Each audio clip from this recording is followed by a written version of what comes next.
ఏపీలోని ప్రభుత్వ ఆసుపత్రుల్లో ప్రసవాల సంఖ్య తగ్గుతుంది. గత ఏడాది కన్నా 5% తగ్గుదల నమోదైంది. సర్కారు ఆసుపత్రుల్లోనూ సిజేరియన్ల సంఖ్య పెరుగుతుంది. కూటమి పాలనలో వైద్య సేవలు తిరోగమనం దిశగా పయనిస్తూ ఉన్నాయి. ఏపీలోని అన్ని ప్రభుత్వ ఆసుపత్రుల్లో గర్భిణీలకు పూర్తి స్థాయిలో మెరుగైన వైద్య సేవలు అందని ద్రాక్షగా మారాయి. దీంతో ప్రసూతి వైద్య సేవల కోసం ప్రభుత్వ ఆసుపత్రులకు వెళ్లే వారి సంఖ్య తగ్గుతోంది. కూటమి పాలనలో రాష్ట్రంలోని ప్రభుత్వ ఆసుపత్రులను అధ్వాన స్థితిలోకి నెట్టివేయడమే ఇందుకు కారణం.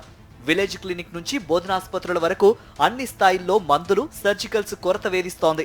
ఖాళీ అయిన వైద్యులు, సిబ్బంది పోస్టుల నియామకాల్లోనూ చంద్రబాబు ప్రభుత్వం మీనమేషాలు లెక్కిస్తోంది.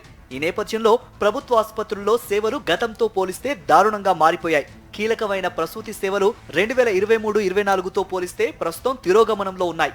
గత ప్రభుత్వ హయాంలో 2023-24 ఆర్థిక సంవత్సరంలో ఏప్రిల్ నుంచి నవంబర్ మధ్య రాష్ట్ర వ్యాప్తంగా 11 లక్షల ప్రసవాలు నమోదయ్యాయి. అప్పట్లో 8% అంటే 188 లక్షల ప్రసవాలు ప్రభుత్వ ఆసుపత్రుల్లోనే జరిగాయి. ప్రస్తుతం 2024-25లో అదే కాలానికి 4.23 లక్షల మంది గర్భిణీలు బిడ్డలకు జన్మనిచ్చారు.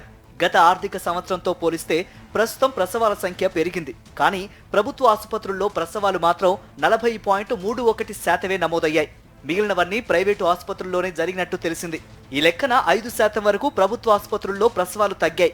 మరోవైపు గతంతో పోలిస్తే ప్రభుత్వ ఆసుపత్రుల్లో సిజేరియన్లు పెరిగాయి. ప్రభుత్వ ఆసుపత్రుల్లో ఏప్రిల్ నుంచి నవంబర్ మధ్య జరిగిన ప్రసవాల్లో 10% సిజేరియన్ కాన్పులే కావడం గమనార్హం.